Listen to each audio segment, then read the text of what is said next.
You describe climateism, as it were, as a religion. Why? The structures of the story that climate activists tell are identical to the Judeo-Christian tradition. So there was an idea that before the use of fossil fuels, or if you want to go back further, before the dawn of modern agriculture, that humans were living in harmony with the environment, that we ate from the fruit of knowledge, which was knowledge of farming or fossil fuels, depending on where you want to locate the fall, and that we then fell from the state of nature and are now living in a fallen world. What do you think are the values of this religion? The core values are hatred of humanity. I think that's at the bottom. But if you look at the structure of the climatism story, it's basically the story of a depressed person.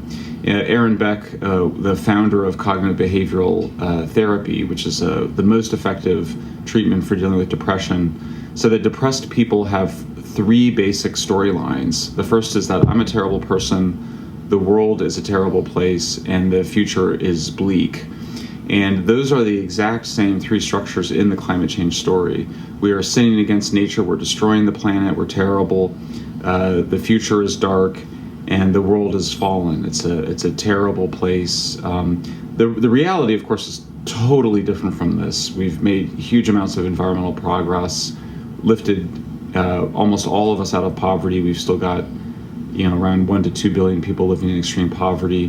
But the story of human success is incredible, and with that success has come a reduction of our impact on natural environments. We see grasslands and forests coming back in Europe and the United States. As countries get richer, we can produce more food on less land. That leaves more room for habitats for endangered species. And as I mentioned, we've been reducing carbon emissions, doing this also in protecting ourselves and our communities from extreme weather events. So really it's a story of environmental progress, particularly over the last 50 years. And I think that reality only intensifies the desire and the exaggerations by climate activists.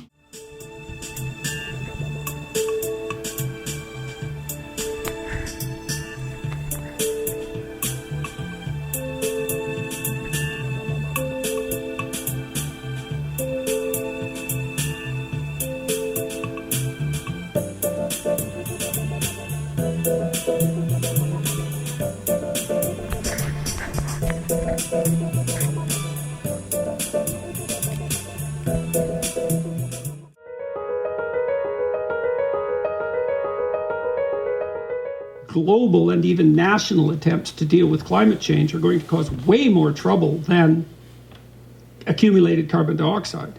Not because accumulated carbon dioxide isn't somewhat of a threat, but when it becomes a global planetary threat that's a crisis, then it's a justification for virtually any political action. Hello and welcome to Off Script. My name is Stephen Edgington, and today I'm joined by Dr. Jordan Peterson, the internationally acclaimed clinical psychologist and best-selling author. Why are you a phenomenon?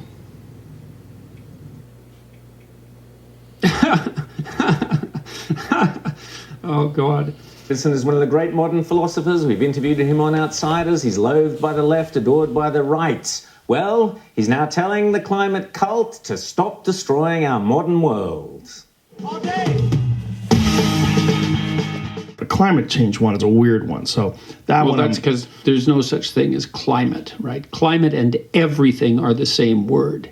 And that's what bothers me about the climate change types. It's like, this is something that bothers me about it technically. It's like, well, climate is about everything. So, okay. But your models aren't based on everything. Your models are based on a set number of variables. Yeah. So that means you've reduced the variables, which are everything, to that set. Well, how did you decide which set of variables to include in the equation if it's about everything?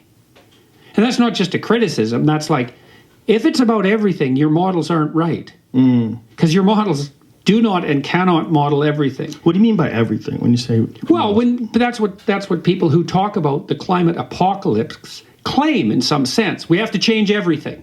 It's like, everything, eh? Okay, what? And the same with the word environment.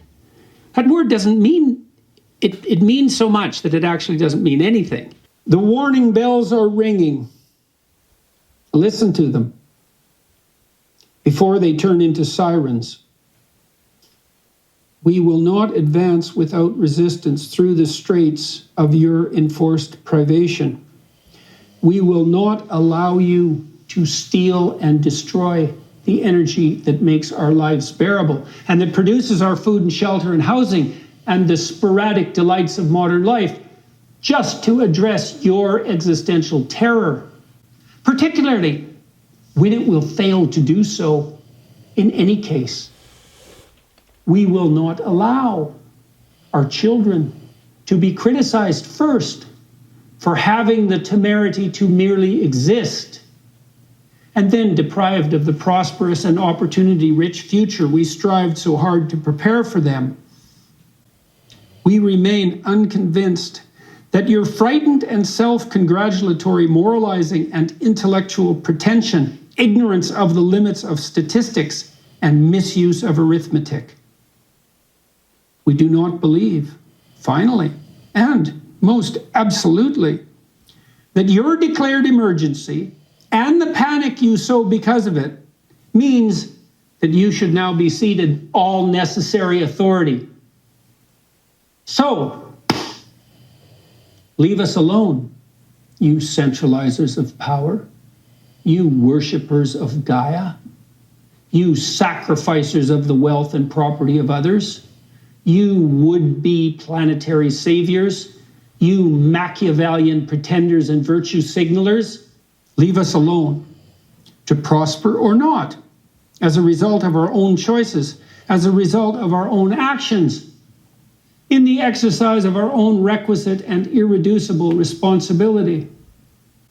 Leave us alone, or reap the whirlwind, and watch the terrible destruction of what you purport to save in consequence.